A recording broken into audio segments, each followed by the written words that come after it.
Cub going to the Chicago Cubs today, so we're losing one big hitter here in Des Moines. Chris Bryant going to the Chicago Cubs today.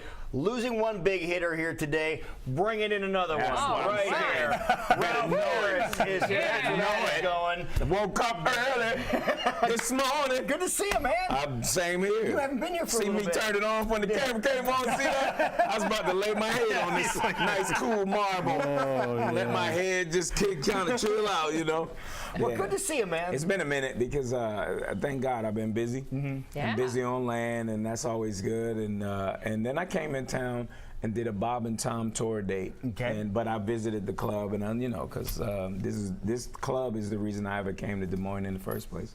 So, you know, it's been a good time. I saw the Bob and Tom show. Very funny. Oh, yeah? You guys You were there when I was there? Yeah. Ah,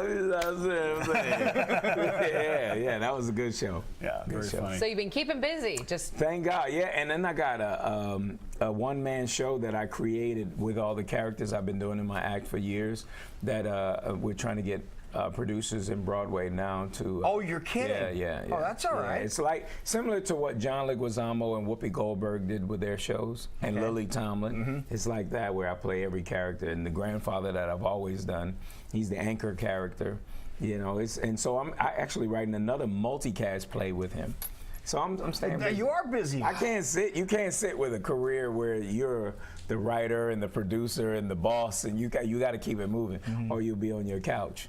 What's it like? And Jackie's done a lot of theater, but what's it like trying to get that going on Broadway? It's tough. It's a lot of, you know, most of the time the stuff you see on Broadway has already been on its way there for 10 years. That long? Really? Yeah. I started doing my one-man show in 2008.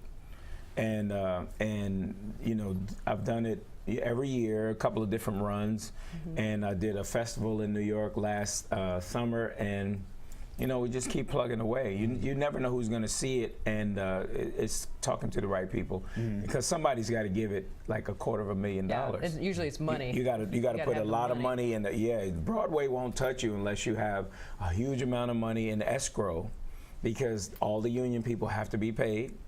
You know, and they want to make sure that even if your play don't work, these people get paid. And I understand That's it. I get true. it. I'd never 'Cause thought about that. I'm in the Screen Actors Guild, so I understand unions. You gotta take care of the people, man. Yeah. You really do. Can you give us? Would it bother you to give us examples of some of the characters that you? Well, the little boy I do is I always play myself as 7 in my act. Years ago, I did the little boy who's my daddy said that when Jehovah's Witnesses come, you gotta make sure that you sit down and talk to them out of respect, you know. And then the little boy, and it's too early for me to hit the register with my voices, but he's manic and just running around. And my daddy told me to tell you that if you let him in, you gotta sit down and talk to him out of respect, you know. And it's like I actually. That's the workout character. Then there's me at 15, where you know I couldn't get my voice right, and I was playing the drums, and my mom, you know, I was saying, and then I play my uncle who is the drinker, you know, and you know I'm not gonna do him this early in the morning. And then You don't know what's going to come out. Then I play my mom's friend, Miss Betty, an older woman who you know, I told him if he ever got out of the Army, come and see me. I would, you know, talk to him for a little while, you know. It's just, and I put a scarf on and a robe, you know, and I'm holding a little fake cigarette, and then I do my grandfather. The old man was in the war, and you know, I've done him here several times with the glasses. And my wife died. She went to be with Jesus. I remember when he came and got her. Yeah, so I do them, and I do my dad, and we're adding actually 2 more, and you know. So what is your family? I've always when people come in and do that, and a lot of people use their family for material and inspiration. What do they think? Well, my family, we've always been storytellers and entertained each other around the house. So they're all now, because of my exposure, they go, you should watch me today. You know, what? You should watch me today. I'm probably going to do something.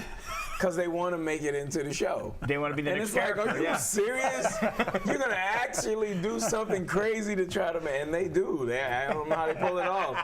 You know, I remember one time when we had to call the police on my uncle, and just because he threatened somebody in the house. So somebody said, no, you're going to jail. And we called the police, and then the police are in our house, and it was like, We ruined the family dinner to bring police, and we didn't even make him pick him up. We say, oh, he's calm now. And they were like, well, y'all call every time.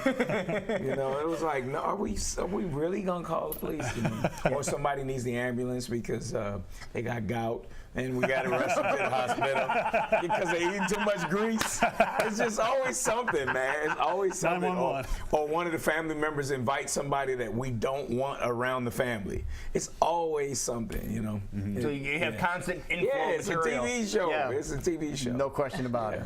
All right, we'll be right back.